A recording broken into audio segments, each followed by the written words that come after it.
하나님의 말씀 보겠습니다. 요한복음 14장 15절에서 21절까지 말씀입니다. 요한복음 14장 15절에서 21절까지의 말씀 제가 읽어드리겠습니다. 너희가 나를 사랑하면 내 계명을 지킬 것이다. 내가 아버지께 구하겠다. 그리하면 아버지께서 다른 보혜사를 너희에게 보내셔서 영원히 너희와 함께 계시게 하실 것이다. 그는 진리의 영이시다. 세상은 그를 보지 못하고 알지도 못하므로 그를 받아들일 수도 없다. 그러나 너희는 그를 안다. 그것은 그가 너희와 함께 계시고 또 너희 안에 계실 것이기 때문이다. 나는 너희를 고아처럼 버려두지 아니하고 너희에게 다시 오겠다. 조금 있으면 세상이 나를 보지 못할 것이다. 그러나 너희는 나를 보게 될 것이다. 그것은 내가 살아있고 너희도 살아있을 것이기 때문이다. 그날에 너희는 내가 내 아버지 안에 있고 너희가 내 안에 있으며 또 내가 너희 안에 있음을 알게 될 것이다.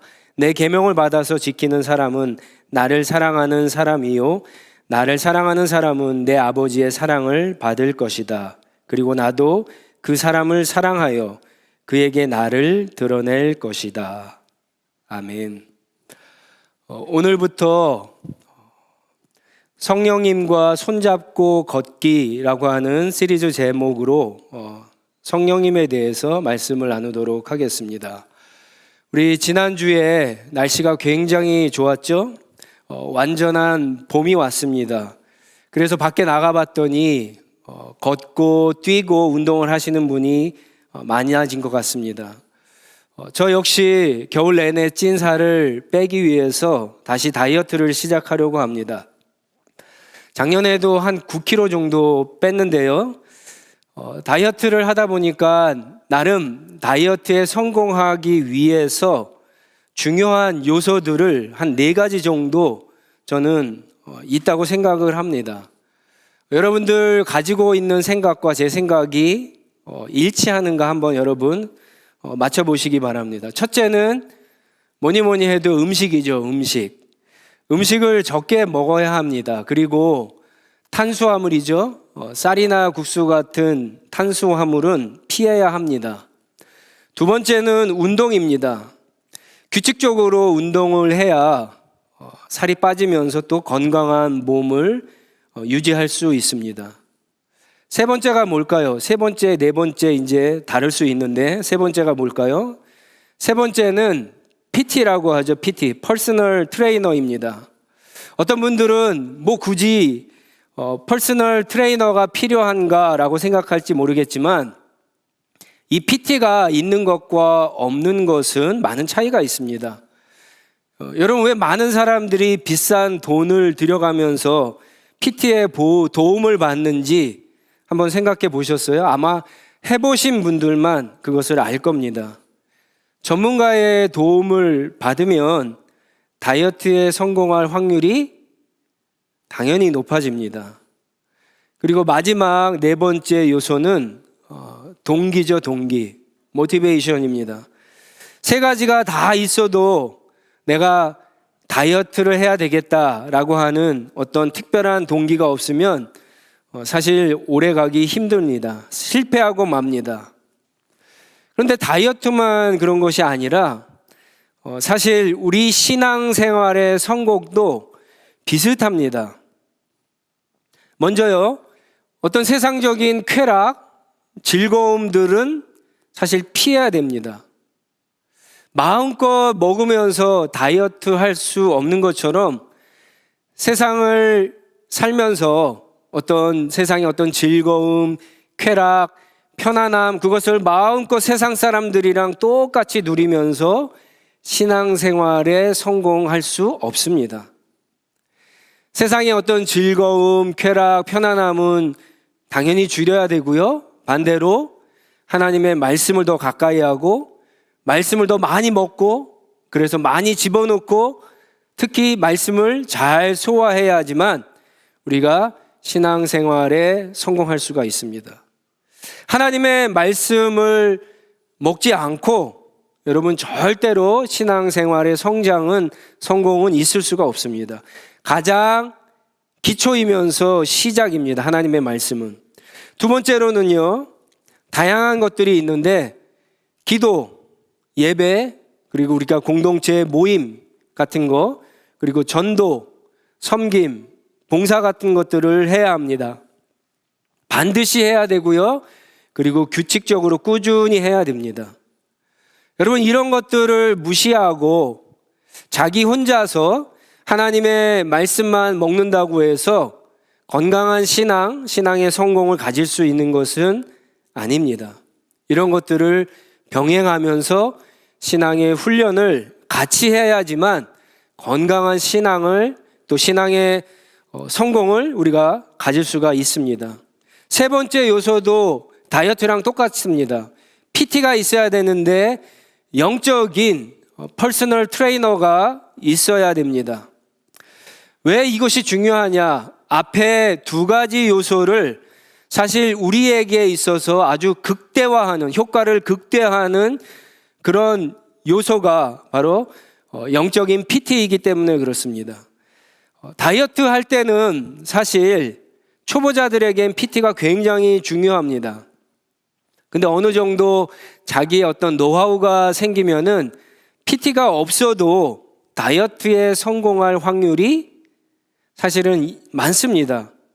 하지만 영적인 성장은, 영적인 신앙생활의 성공은 완전 다릅니다. 처음부터 마지막까지 영적 PT의 도움이 없이는 사실 신앙생활도 시작할 수 없고요. 신앙생활의 발전이나 성숙이나 성공은 더더욱 있을 수가 없습니다. 자, 그렇다면 신앙생활에 있어서 영적인 퍼스널 트레이너가 누굴까요? 목회자도 아니고 씨앗장도 아닙니다. 여러분 눈치채셨겠지만 바로 성령님이시죠. 성령 하나님이십니다. 우리가 아무리 규칙적으로 하나님의 말씀과 기도와 예배와 공동체 모임과 또 전도와 봉사를 해도 성령님께서 우리를 도와주시고 성령님께서 우리를 인도해 주시고 성령님께서 그런 것들을 통해서 우리 가운데 역사하지 않으면 우리 가운데 성장이나 성숙이나 성공은 있을 수가 없습니다. 성령님의 도움을 받는 것과 받지 않는 것은 하늘과 땅 차이입니다. 문제는 많은 크리스찬들이 이 사실을 모르고 있거나 중요하게 생각하지 않는 데 있습니다. 여러분, 우리는 유일하신 하나님을 믿습니다. 그렇죠? 유일하신 하나님을 믿는데 유일하신 하나님을 믿는다라고 하는 것은 두 가지 아주 중요한 의미가 있습니다. 하나는 이 세상을 창조하시고 이 세상을 다스리시고 이 세상의 죄인들을 구원하시고 마지막에 심판하시는 신은 오직 하나님 한 분뿐이고 하나님 외에는 다른 신이 없다라고 하는 것을 믿는 겁니다. 그리고 또 하나는 우리가 믿는 이 유일하신 하나님은 삼위일체로 계셔서 하나님을 믿는다라고 하는 것은 삼위일체 하나님을 믿는 것과 같은 겁니다. 삼위일체라고 하는 말은 성경에는 나오지 않지만 성경을 읽다 보면요, 수없이 많은 곳에서 삼위일체에 대한 이야기가 나옵니다. 성부 하나님도 하나님이시고 그리고 성자 예수님도 하나님이시고 성령님 역시 하나님이시라고 성경은 그렇게 증거하고 있습니다. 삼위일체 하나님은요, 태초부터 각각 존재하셨지만 영광과 존귀와 권능은 같으신 한 분 하나님으로 계시는데 다른 점이 있다면 온 세상을 창조하시고 또 우리를 구원하시는 데 있어서 삼위일체 하나님은 각각 독특한 역할을 하셨고 지금도 하고 계시다라고 하는 겁니다. 구별하면은 이런 겁니다. 하나님은 선택하세요. 하나님은 모든 것들을 계획하세요. 성부 하나님은. 그리고 성자 예수님은 하나님이 계획하신 것들을 우리 가운데 실현하십니다. 구속하시는데, 예를 들어서 우리를 구원하시기 위해 십자가에 죽으시고 부활하셨죠. 그게 성자 예수님이 하신 일이에요. 그럼 성령님은 무슨 일을 하시는가? 죄인들이 예수 그리스도의 십자가, 예수 그리스도의 이 복음을 믿을 수 있도록 성령님께서 역사하시고 우리를 거룩하게 하시는 그 역할을 성령님께서 하십니다. 하나님은 구원의 모든 일을 계획하시고 성취해 가시고, 예수님은 우리 가운데 성육신하셔서 직접 인간이 되셔서 십자가에서 죽으시고 부활하심으로 죄인들, 우리들을 향해서 구원의 길을 활짝 열어주셨습니다. 그리고 성령님은 우리에게 찾아오셔서 예수님을 깨닫게 하시고 믿게 하시고 하나님의 구원의 은혜를 받도록 도와주시는 분이 성령 하나님이십니다. 바울은 이런 성부 하나님, 성자 예수님, 성령님의 이 역할에 대해서 고린도 후서 13장 13절에 이렇게 설명하고 있습니다. 한번 같이 읽어보겠습니다. 시작. 주 예수 그리스도의 은혜와 하나님의 사랑과 성령의 사귐이 여러분 모두와 함께 하시기를 빕니다. 우리가 예배 끝날 때, 축도할 때 사용하는 구절인데, 이 말씀이 바로 그것을 우리에게 보여줍니다. 우리의 구원에 있어서, 신앙생활에 있어서 이 삼위일체 하나님이 이렇게 각각 특별한 역할을 하고 있다라고 하는 것을 우리에게 보여줍니다.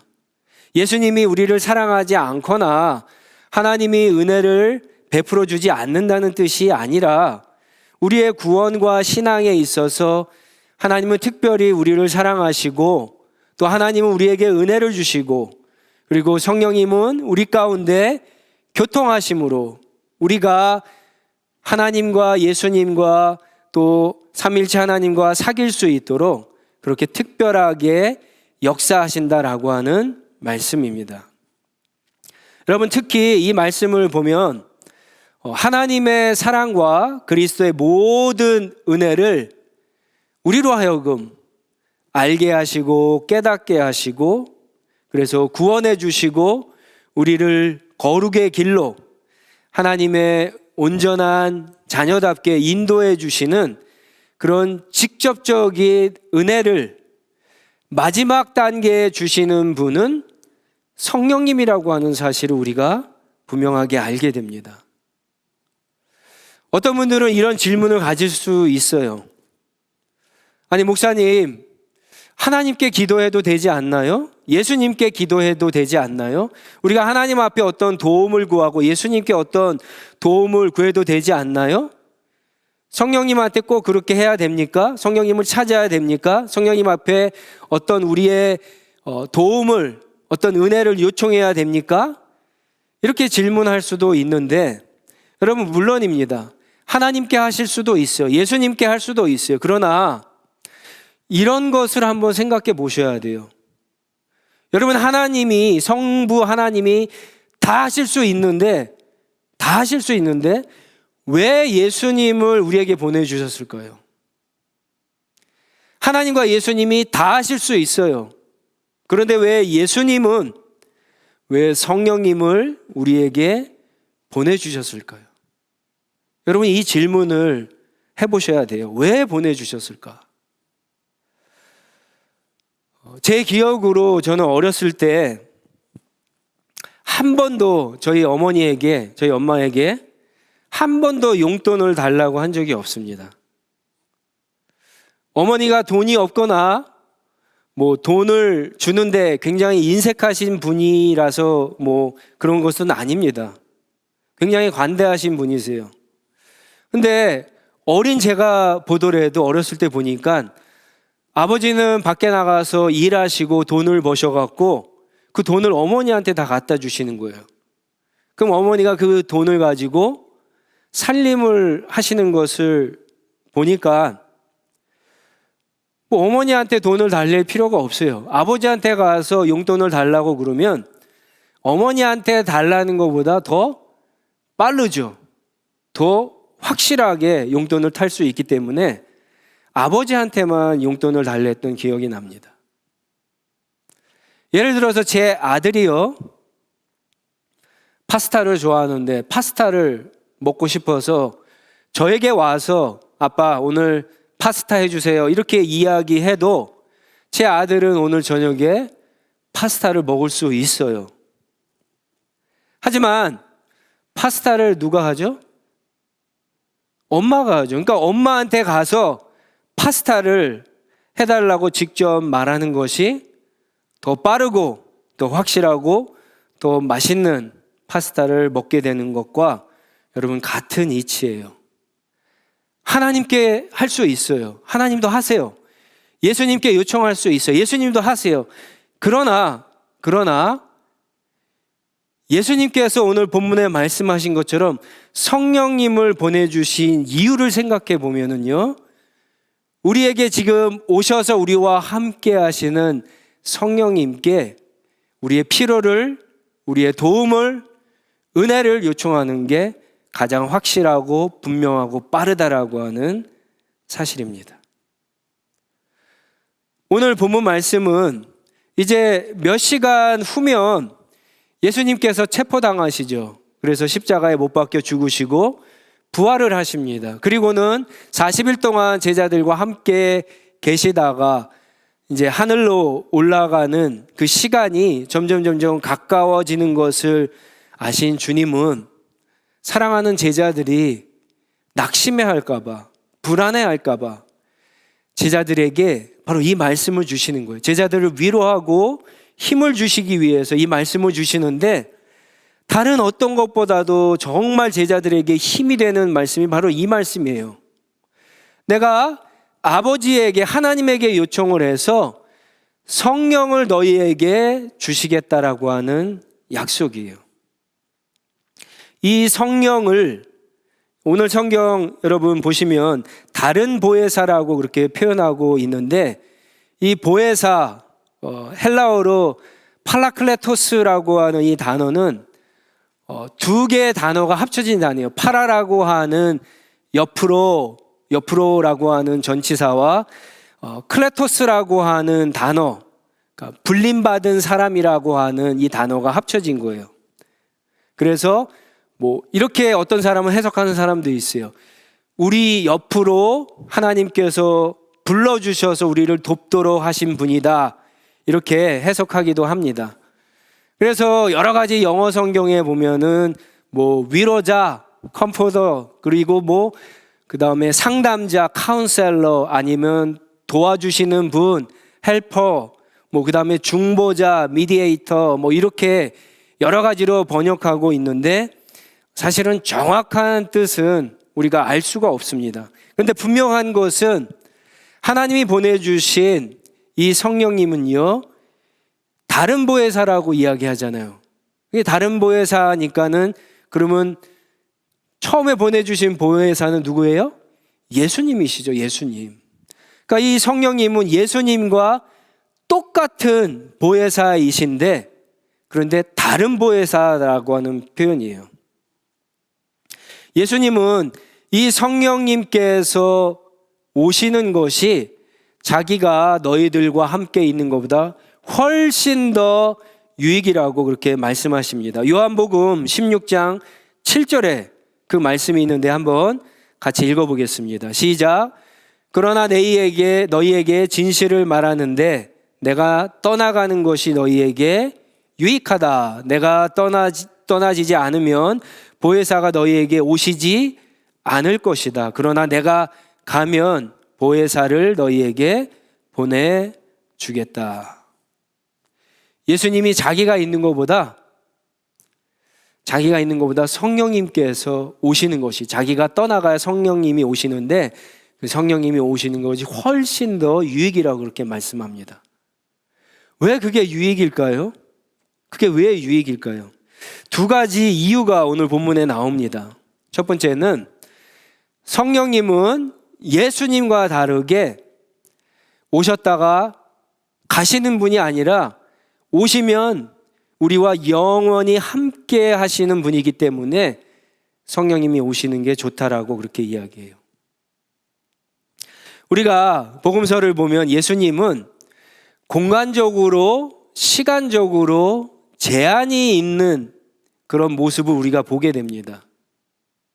하나님이시지만 인간의 몸을, 우리처럼 인간의 몸을 입고 계시기 때문에, 인간의 몸 안에 계시기 때문에 시간적이고 공간적인 제약을 받는 것을 우리가 보게 됩니다.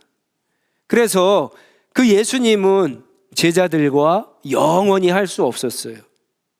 그리고 또 제자들을 보면 예수님과 함께 있을 때와 예수님과 함께 있지 않을 때가 굉장히 달랐습니다. 이 제자들은. 예를 들어서 누가복음 9장에 보면은 예수님이 베드로와 요한과 야고보를 데리고 이제 산에 올라가서, 변화산에 올라가서 변화되는 하나님의 영광을 체험하는 그런 놀라운 광경이 일어나는데, 산 밑에서는 어떤 일이 있었죠? 어떤 한 아버지가 귀신 들린 아들을 데리고 와서 제자들에게 고쳐달라고 그렇게 부탁을 했어요. 예수님이 없으니까. 그런데 어떻게 됐습니까? 제자들이 고쳐줬어요? 고쳐주지 못했어요? 고쳐주지 못합니다. 실패했어요. 예수님이 내려와서 보니까 제자들이 고쳐주지 못했거든요. 그 아버지가 예수님에게 부탁을 하는 거예요. 예수님이 고쳐주셨어요. 그리고는 제자들에게 무슨 말을 합니까? 제자들에게 왜 이렇게 너희들 믿음이 없냐? 내가 얼마나 너희와 함께 해야 되겠느냐? 이렇게 꾸중을 하십니다. 예수님과 함께 있을 때와 없을 때의 차이가 이렇게 달라요. 마가복음 4장에 보면요, 심지어 예수님이 함께 계시는데도 여러분 다릅니다. 마가복음 4장에는 예수님이 배를 타고 이제 갈릴리 호수를 건너가는 장면이 나오는데 예수님이 배에서 잠이 드셨어요. 갑자기 광풍이, 풍랑이 일어났습니다. 그랬더니 제자들이 두려워하죠. 예수님이 바로 옆에 있는데도 두려워해요. 무서워합니다. 공포에 떨어요. 이게 제자들의 모습이고 이게 사실은 저와 여러분의 모습이에요. 예수님이 옆에 있는데도 여러분 그렇다는 거예요. 하물며 우리는 어떨까요? 우리도 마찬가지예요. 우리는 예수님이 함께 하시는데도, 하나님이 함께 하시는데도, 성령님께서 우리 가운데 함께 계신다라고 하는데도 그것을 믿지 못해서 어떤 문제나 어떤 상황, 어떤 위기, 어떤 어려움 앞에서 두려워하고 낙심하고 절망하는 게 사실 우리의 모습입니다. 예수님이 이런 제자들을 보시면서 이 제자들을 놔두고 가시면 제자들끼리 과연 예수 그리스도의 교회를 세우고 복음을 전하고 많은 영혼들을 하나님의 나라로 옮기는 그런 놀라운 사역을 제자들끼리 할 수 있을까요? 당연히 못해요. 그래서 40일 동안에 사도행전, 누가복음 24장과 사도행전 1장을 보면은 40일 동안에 예수님께서 두 가지 일을 딱 하세요. 하나는 하나님의 말씀을, 하나님의 나라를 가르치시죠. 마치 내일이 시험인데 이때까지 공부했던 거, 가르쳤던 것 중에 가장 중요한 것만 뽑아서 총정리해 주는 것처럼, 요약해 주는 것처럼, 그렇죠? 예수님께서 말씀해 주세요. 40일 동안 하나님 나라 복음만 이야기하세요. 가장 중요하다는 거예요, 이게. 그리고 또 한 가지를 하세요. 뭡니까? 복음을 알았으면 이제 너희가 나가서 복음을 전하라, 그렇게 말씀하지 않으세요. 예루살렘에 머무르라. 하나님이 약속하신, 내가 너희에게 말했던 그 성령께서 오시기까지 너희가 예루살렘에 있으라고 얘기해요. 그리고 우리가 잘 아는 사도행전 1장 8절 말씀을 하시는 거예요. 성령이 임하시면 어떤 일들이 벌어집니까? 권능을 받아요. 믿는 자들이 권능을 받게 되는 거예요. 그래서 나가서 능력 있는, 권능이 있는 예수 그리스도의 제자들, 증인의 삶을 살 수가 있게 됩니다. 예수님이 제자들에게 이 약속을 해주시는 거예요. 성령님은 예수님과 똑같은 분이세요. 믿는 자들의 마음에 오셔서 영원토록 그러나 계실 수 있기 때문에, 똑같지만 그 부분이 차이가 있기 때문에 예수님이 가시고 성령님이 오시는 것이 훨씬 더 좋다라고 그렇게 말씀하시는 거예요. 또 한 가지 유익한 점은요, 성령님께서 오심으로 어떤 일들이 일어나느냐. 예수님이 지금 없잖아요. 하나님이 우리 눈앞에 보이지 않잖아요. 그런데 예수님과 함께 할 수 있고 하나님과 함께 할 수 있다라고 예수님께서 말씀하세요. 그래서 훨씬 더 좋다는 거예요. 18절에 보면은 예수님이 이런 말씀을 하세요. 나는 너희를 고아처럼 버려두지 아니하고 어떻게 해요? 너희에게 다시 오겠다라고 말씀하시죠. 성령이 오실 때 예수님께서 성령과 함께 오시겠다라고 하는 약속의 말씀이에요. 20절에는 뭐라고 또 말씀하세요? 그날에 너희는 내가 내 아버지 안에 있고 하나님 안에 있고 예수님이 하나님 안에 있고 너희가 내 안에 있으며 또 내가 너희 안에 있게 됐음을 알게 될 것이라고 그렇게 말씀하세요. 성령이 오시는 그 날에 성령께서 우리로 하여금 예수님과 하나님과 하나가 됐음을, 연합했음을, 한 몸이 되었음을 우리로 하여금 알게 해주신다라고 하는 거예요. 성령을 통해서 예수님은 눈에 보이지 않아요. 하나님은 눈에 보이지 않지만 내가 지금 예수님과 함께하고 있구나. 하나님이 지금 나와 함께하고 있구나. 그것을 성령님을 통해서 알게 하신다라고 하는 거예요. 이 은혜가 성령님이 오심으로 우리에게 일어나게 된다라고 하는 거예요. 여러분, 저와 여러분들은요, 성령을 믿고 성령이 우리 가운데 있다라고 한다면 바로 이런 놀라운 은혜를 우리가 지금 받은 것이고 누려야 되는 거예요.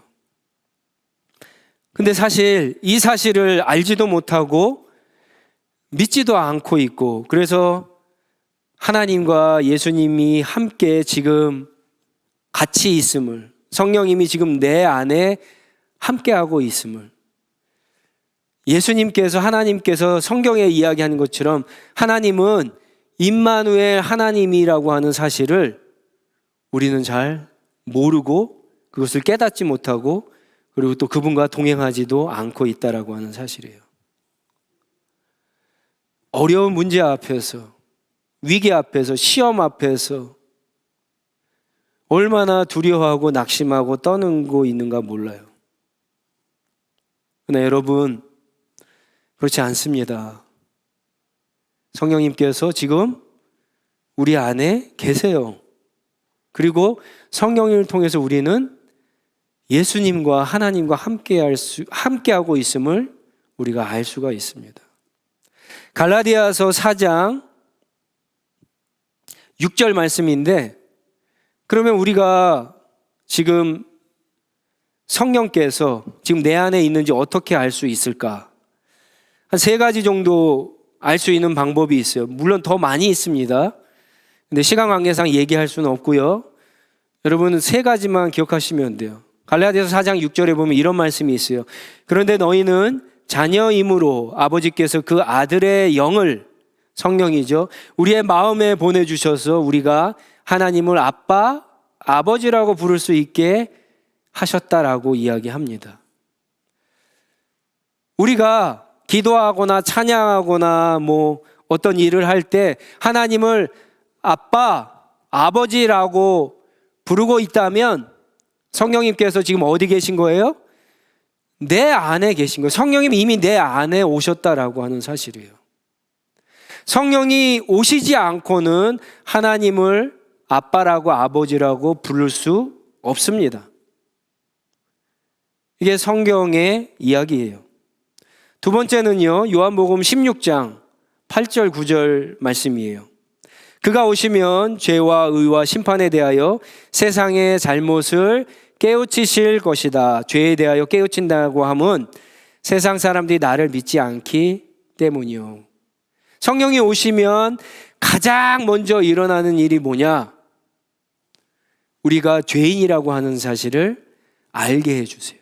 깨닫게 해주세요. 여러분, 우리가 어떤 사람은 이것을 깨달아갖고 교회 나온 사람도 있고 신앙생활을 하는 사람도 있지만, 어떤 사람은요, 신앙생활, 친구 따라서 왔다가 신앙생활 하다가 말씀을 듣는 가운데 이것을 깨달은 사람이 있어요. 어느 날, 아, 내가 정말 죄인이구나. 예수님께서 2000년 전에 내 죄 때문에 십자가에 죽으셨구나. 부활하셨구나. 예수님이 내 구원자이시구나. 이게 깨달아지고 믿어지는 것은요, 성령님의 역사라는 거예요. 성령님이 지금 내 안에 있다라고 하는 증거라고 하는 거예요. 성령님이 내 안에 있지 않으면 이걸 깨달을 수가 없어요. 죄를 깨닫지 않으면요, 예수님이 필요하지도 않아요. 그렇죠? 죄인이 아닌데 뭐 예수님이 필요해요? 예수님이 필요하지 않으면 어떻게 돼요? 구원을 받을 수가 없어요. 성령님께서 우리 가운데 오셔서 가장 먼저 하시는 일이 뭐냐? 내가 하나님 앞에서 죄인인 것을, 내 죄를 낱낱이 깨닫게 해주시는 거예요. 그래서 여러분, 신앙생활 하면서 자꾸만 죄에 대해서 더 깊은 깨달음과 이해가 있다라고 하는 것은 신앙생활을 잘하고 있다, 잘못하고 있다? 잘하고 있는 거예요. 성령님께서 그만큼 우리 가운데 역사하고 있다라고 하는 증거예요. 어떤 사람이 이사를 했어요. 그런데 자기가 얼마나 힘이 센지 모르고 무거운 짐을 자꾸 나르는 거예요. 혼자 나르지 않고 뭐 이삿짐 센터를 불렀으니까 그 사람들한테 시키거나 친구들과 같이 도움을 요청해서 같이 나르면 되는데 계속 혼자 나르는 거예요. 그렇게 되면 어떻게 될까요? 나중에 그걸 한 번, 두 번은 괜찮지만 계속 나르다 보면요, 분명히 다칠 거예요. 허리가 망가질 거예요.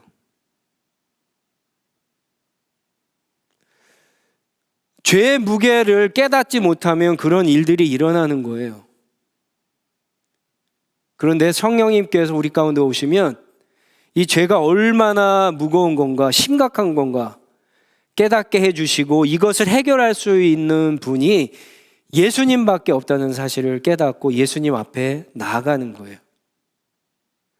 깨닫게 해주시고 예수님을 의지하는 믿음은 우리 스스로가 만들어내는 것이 아니라 성령님께서 우리 가운데 오셨을 때 성령께서 하시는 일이에요. 이게 성령이 내 안에 계시다라고 하는 증거입니다. 마지막 한 가지는 뭘까요? 성령이 우리 가운데 계신 사람들은요, 예수님의 마음, 예수님의 생각, 예수님이 가지셨던 관심을 똑같이 갖게 됩니다. 로마서 8장 5절 말씀인데 한번 같이 읽겠습니다. 시작. 육신을 따라 사는 사람은 육신에 속한 것을 생각하나 성령을 따라 사는 사람은 성령에 속한 것을 생각합니다. 성령님의 별명이 있어요. 별명이 뭐냐? 그리스도의 영, 혹은 성경책을 읽어보면 예수의 영이라고 그렇게 이야기하시죠. 성령님 우리 가운데 오셔서 예수님을 자꾸만 닮아가게 하세요. 그런데 특별히 관심 있게 성령께서 역사하시는 부분이 예수님이 가지셨던 생각, 예수님이 가지셨던 어떤 관심, 예수님이 가지셨던 어떤 마음들을 우리 가운데 계속 똑같이 갖도록 만드시는 분이 성령님이세요. 그래서 성령님이 우리 안에 계시면 어떤 생각이 일어납니까? 예수님이 좋아하는 거, 하나님이 좋아하는 거, 그리고 우리가 자꾸만 따라가려고 해요. 예수님이 싫어하는 것, 하나님이 싫어하는 것 자꾸만 하지 않으려고 해요. 예수님이 공생애 가운데 우리에게 보여주신 것이 무엇이죠? 예수님이 뭘 목표로 해서 사셨어요? 하나님의 뜻이잖아요. 하나님의 영광이잖아요. 마찬가지로 성령이 우리 가운데 있는 분들은 내 욕심, 내 뜻, 내 계획 이런 것 따라 살지 않고요. 하나님의 뜻, 하나님의 영광, 예수님처럼 그런 것을 추구하며 인생을 살아가게 되는 겁니다. 물론 성령님이 내 안에 있다라고 해서 언제나 항상 하나님의 뜻, 하나님의 영광, 예수님이 가지셨던 생각, 예수님이 가지셨던 관심, 예수님이 품으셨던 그런 마음들을 맨날 하는 것은 아니에요. 때로는 일시적으로 우리의 욕망을 따라서 우리의 생각, 우리의 뜻, 우리의 계획, 우리 마음대로 행동하기도 합니다. 왜냐? 우리는 연약한 육신을 가지고 있기 때문에 죄를 용서받았지만 아직도 죄된 본성, 죄의 어떤 영향력이 우리를 자꾸만 예수님을 따라 사는 것을 방해하기 때문에 그렇습니다. 그런데 여러분, 그렇다고 해서 우리 가운데 성령님이 없는 것은 아니에요. 성령님이 떠나가거나 사라지신 것은 아니에요. 예수님이 말씀하셨잖아요. 오시면 어떻게 해요? 영원히 떠나지 않는다고.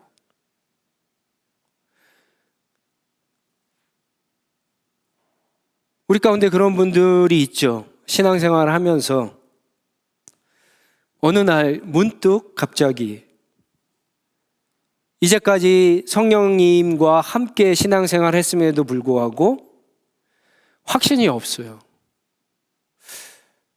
정말 성령님이 계신가? 나를 인도해 주시는가? 예수님이 나와 함께 해주시는가? 확신하지 못해요.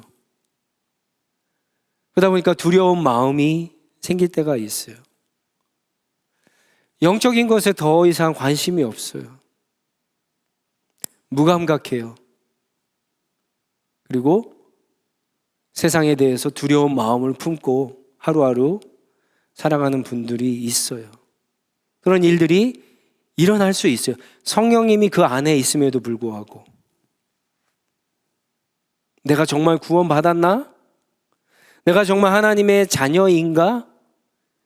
이런 질문 때문에 심각해질 때가 있습니다. 아마 어쩌면 여러분들 가운데 그런 분들이 있을 거예요. 근데 여러분 잘 들으세요. 그런 걱정, 그런 질문을 한다고 걱정할 필요가 없어요. 그런 사람도 성령님이 그 안에 있습니까? 없습니까? 계세요. 왜 그럴까요? 그런 생각, 그런 관심, 그런 질문, 이것 자체가 성령님이 계시다라고 하는 증거예요.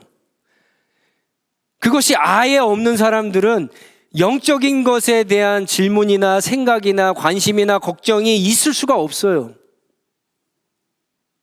근데 왜 그런 생각을 할까요? 어떻게 보면 영적으로 이런 것들은요, 질병과 같은 거예요. 마치 어떤 사람이 저와 여러분들을 뷔페로 초대를 했어요. 우리 앞에 엄청나게 맛있는 음식이 많이 차려져 있는데 여러분 먹지 못할 때가 있어요. 어떨 때 먹지 못할까요? 배부르면 먹지 못할까요? 배불러도 먹어요. 다음날 생각하고 아까운 거 생각하고 비싼 음식 생각하면 다시는 먹어보지 못할 거 생각하면 배가 그냥 이렇게 불러도 먹어요. 최소한 디저트라도 먹어요. 우리는 메인 디쉬를 먹을 배와 디저트를 먹을 배가 따로 있잖아요. 그렇죠? 먹어요. 근데 먹지 못할 때가 있어요. 그때는 언제냐? 배탈이 나거나 배가 아플 때는 못 먹어요.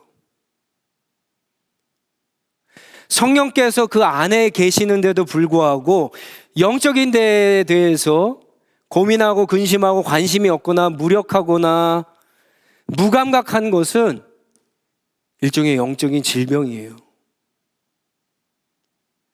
여러분만 그런 것이 아니라 엘리야도 그랬어요. 다윗도 그랬어요. 믿음의 사람들이 다 걸렸던 질병이에요. 걱정할 필요가 없어요. 여러분 안에 성령님께서 계세요. 여러분 꼭 기억해야 될 게 있어요. 진짜 중요한 게 뭐냐면 내 믿음이 지금 좋은가 좋지 않은가 그런 거에 따라 성령님이 있거나 없거나 그렇지 않아요. 성령님이 늘 계세요. 내 어떤 필링이나 내 어떤 감정, 어떤 이모션에 따라서 성령님이 있고 없고가 아니에요. 성령님이 내 안에 계시다는 것은 내가 신앙이 좋고 안 좋고를 떠나서 내가 하나님을 아버지로 부르는 사람들에겐 다 있어요. 이미 일어난 사실이에요. 팩트예요. 진리예요. 그렇기 때문에 우리는 어떻게 해야 됩니까? 지금 마치 사망의 음침한 골짜기에 있는 것 같고 정말 아무런 빛도 없는 어두캄캄한 곳에 혼자 내동적이 쳐 있는 것 같아도 여러분 그 가운데에서도 예수님의 말씀, 이 말씀을 여러분 계속해서 묵상하시고 믿으세요. 그럼 어느 순간에 여러분을 캄캄하게 했던 여러분의 그 영혼의 문이 열릴 거예요. 그리고 그 문을 통해서 그 길이 아무리 자그마한 창문이라고 할지라도 그 문을 통해서 너무나 밝은, 너무나 따뜻한 하나님의 은혜의 햇살이 다시 여러분에게 비치게 되는 거예요. 여러분 이 사실을 꼭 믿으시고 그런 어떤 의심, 그런 걱정, 어떤 우리 앞에 있는 어떤 문제 때문에, 어려움 때문에, 환경 때문에, 상황 때문에 두려워하거나 낙심하거나 뒤로 물러서지 마시고 혼자 염려하거나 걱정하거나 혼자 가지 마시고 성령님의 손을 붙잡고 우리 주변에 있는 형제 자매들의 도움을 요청하고 손을 붙잡고 여러분 함께 걸어가실 수 있기를 바랍니다. 저와 여러분은 너무 어린아이와 같잖아요. 그 어린아이가 어떻게 제대로 험한 인생길을 갈 수 있을까요? 아버지의 손을 붙잡는 거예요. 아버지의 손을 붙잡는 거예요. 근데 여러분 아버지는 이미 우리의 손을 붙잡고 있어요. 그것을 내가 깨닫고 내가 그것을 믿고 그것을 받아들이고 의지해서 가시면 되는 거예요. 그러면 세상의 어떤 것들도, 어떤 환경도, 어떤 문제도, 어떤 상황도 여러분을 갖다가 위협하거나 낙심시키거나 절망 가운데, 두려움 가운데 여러분을 몰아가지 않을 거라는 거예요. 사랑하는 우리 하늘씨앗 성도 여러분, 성령님과 꼭 손을 붙잡고 있음을 깨닫고 그렇게 함께 길을 걸어가는 그런 은혜가 오늘부터 우리 모두에게 나타나기를 간절히 주님의 이름으로 축원합니다. 우리 함께 기도하겠습니다.